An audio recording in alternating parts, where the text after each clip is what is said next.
Sean Sewell, my dog Chloe Sewell, coming at you from Jones Pass for a fall edition of the Engearment podcast. And this quick little one, I want to show you the beauty, which we're in right now currently.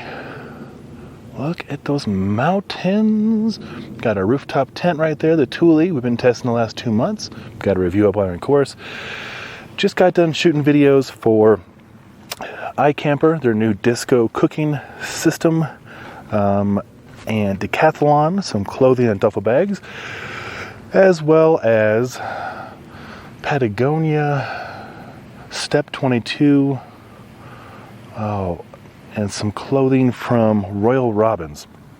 We did a backpacking trip about 2 months ago with Royal Robbins and Thermarest and MSR, and some of the clothing they gave us we're finally get a chance to use, and so it's good stuff. But there's a lot more going on than just gear. A lot more bigger things we're working on right now. In fact, today, after this little episode, going to meet up with Weston, Sean Eno from Weston, and my Beacon Bash brother, Wade Lancaster, also a fellow Engearment rider. And we're going to get the battle plans going for the 6th annual Beacon Bash. And then tomorrow, we have meetings with Winter Park. Yeah, pretty cool. And the ski resort calls you to ask you on what you want to do at their resort and how they can help and advertise. So it's going to be a really big deal. So we're going to get that ball rolling. Last year we raised about, I think, $9,000 for CAIC, which is the Colorado Avalanche Information Center. So each state has their own, or most states with snowy regions will have their own Avalanche Information Center. Up in the Pacific Northwest, you got the PWAC, you got the Utah Avalanche Information Center, and so forth. So us being here in Colorado, we want to raise awareness, get people practicing their skills, and we want to raise some money for their nonprofit organization. And one of the best ways we can do that is at our Beacon Bash. So Will Coleman, awesome guy, fellow Engearment rider, of course, put out a message exactly 6 years ago today saying, hey guys, I'm looking to meet up maybe at a parking lot, bury some beacons and practice some skills before the upcoming season. Anybody interested? Well, of course, Wade and I jumped on that. We're like, yeah, bro, we'll go meet up with you and go bury some beacons and practice some skills, maybe have a sandwich afterwards or a beer. And I was on Facebook. And so between our three networks, it grew and it grew and it grew, and it turned into a few hundred people meeting up. We took over. We were going to do Birthday Pass, but they kicked us off Birthday Pass because we had more than 70 people and no permit. We're just dirtbags. We just show up and do our thing. But they're like, no, this is way too many people. You got to go. And somehow, Winter Park offered us a parking lot. It's before the resort was open. It was November 9th, I believe. They offered us a parking lot that wasn't being used. It was covered in snow. It was beautiful. It was snowing, and Will and Wade and I showed up in the parking lot and turned it into an event that's become an annual tradition now, and it also tours the country. It's not, again, just about us here in Colorado. It's about the people in other states to learn how to use their beacons properly, practice their skill sets, meet fellow backcountry adventurers, raise some money for their local Avalanche Information Center. It's just an awesome event. Have a lot of fun doing it. It's a lot of work, but it is definitely worth it. Oh, the sun's hitting that mountain back there. You guys see that? It's like a postcard, right? It's like a postcard. If you're watching this, you'll see. If you're not, let me try and describe it to you. It's like a postcard with mountains in it. So the Beacon Bash, obviously, that's my thing. Super proud of it. And we'll have that going December 2nd at the base. What is up fly? That's a big fly. The base of Winter Park. Not even an old parking lot. Not an abandoned area. The full-on base of Winter Park. And I believe we might even have like a stage and maybe some bands. I honestly don't want a band. Tyson wanted to be able to talk to the crowd. And we're going to have beacon station set up. So we'll have Ortavox, Mammut, BCA, somebody else I'm sure will come in, and they'll be operating the beacon stations. And what a beacon station is, if you don't know, is an area where they have beacons that are buried in a predetermined location, and then you bring your beacon, or you get borrowed a beacon, or you use one of their beacons, and then you turn on your beacon to search, and you go try and find those buried beacons. It's awesome. It's a great skill. It's a skill you have to have if you're going to travel in the backcountry, and it's a free service they're offering. So it's in no ways a substitute for an ARI level 1, level 2, or companion rescue course. Those are great investments, and those are several $100s and several days of education in the field. But this is what we're offering is a great way to, if you're backcountry curious, get your hands on the gear and learn how it works. And two, if you already have experience, then you get to hone your experience. It's all about practice. Nobody's perfect at this. I mean, in 2017, I was really good. I was the quickest to find the beacons. I'm not anymore. People kicking my ass left and right, and I freaking love it, because that just means they're more proficient, and I need to study what they're doing so I can get better. And it's not a competition by any means.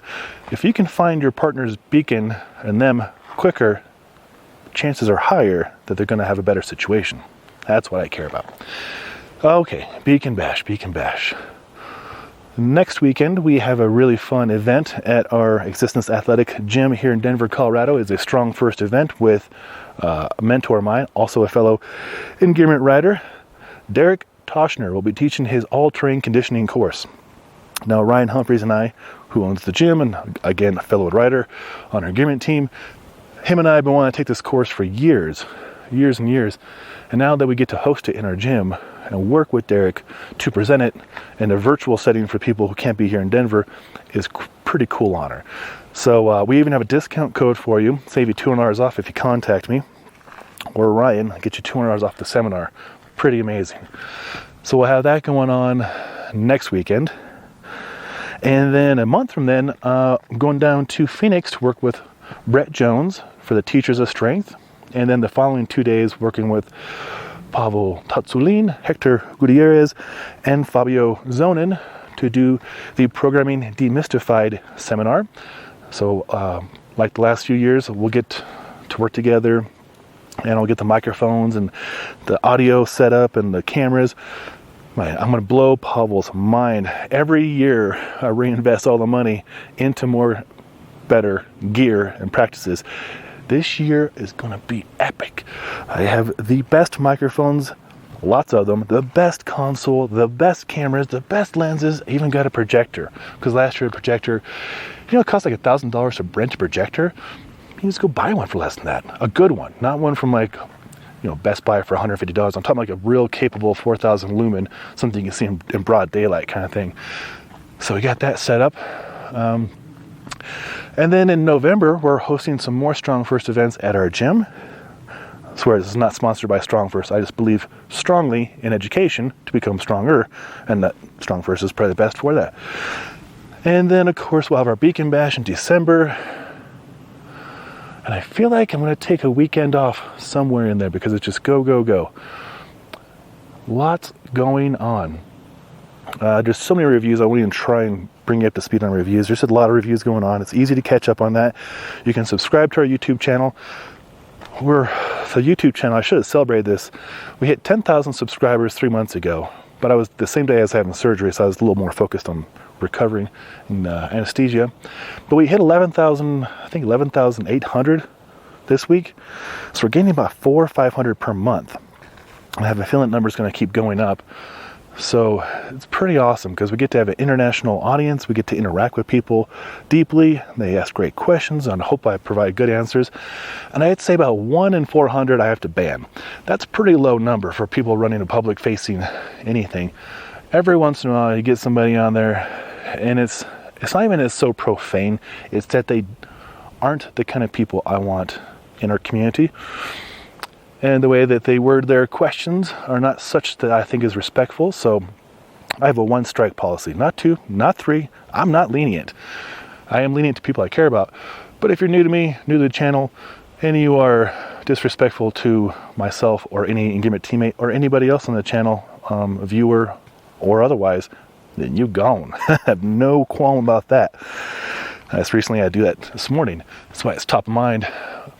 Don't know if that's the best policy, but it's my policy. If you don't have something good to bring to the table, then you don't get to come to the table. So by that, I'm much happier to have quality people in our groups than a quantity of people.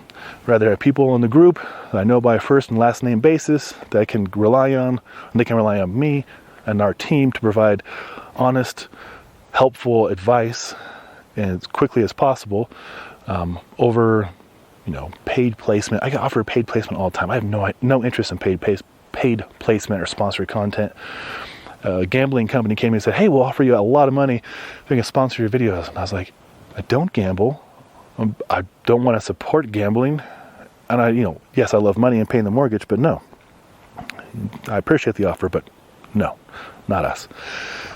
So what we are outdoor focused health fanatics that love dogs. There's Chloe. She just turned 7 last week. Pretty sweet. Anyways, I'm going to try and get this done in 10 minutes. And bottom line is Beacon Bash is going to start planning here in a couple hours. Derek Toshner's All-Terrain Conditioning course is worth checking out if you're in the area. If you're not, I will be doing the virtual setup so you can see it virtually, and he can coach you virtually as well on the techniques. And then if you're a StrongFirst person and you're going to the Teachers of Strength or the Programming Demystified event, I will see you there. If I won't see you in person, I will see you online. And a lot of really good stuff coming up. Thank you for listening. Thank you for your support. And as always, take care.